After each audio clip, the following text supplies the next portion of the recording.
আমি কালকেও বলেছি, বর্ডার খুলে দিন, 15 মিনিটের জন্য বাংলাদেশ দখল করে নেব আমরা। পুলিশ লাগবে না, ফোর্সও লাগবে না। বাংলাদেশ নিয়ে হুমকি ধামকি থামছেই না ভারতীয় রাজনীতিকদের। একের পর এক লাগামহীন মন্তব্য করে যাচ্ছেন তারা।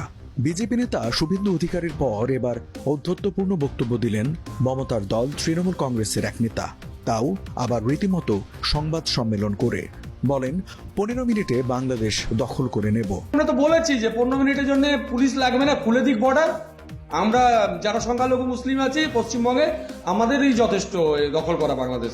লাগবে না গোটা ভারতবর্ষ। আমরা 32 কোটি মুসলমান থাকি ভারতবর্ষে, এতজনও লাগবে না। আমরা পশ্চিমবঙ্গের মুসলিমরাই দখল করে দিতে পারবো বাংলাদেশ। পশ্চিমবঙ্গের তৃণমূল কংগ্রেসের কার্যালয়ে বসে মালদা জেলার সংখ্যালঘু সেলের সভাপতি টিঙ্কুর রহমান বিশ্বাস নামে এই নেতা বলেন 15 মিনিটের জন্য বর্ডার খুলে দেওয়া হোক, পশ্চিমবাংলার সংখ্যালঘু মুসলিমরা বাংলাদেশ দখল করে নেবে। ওই নেতা বলেন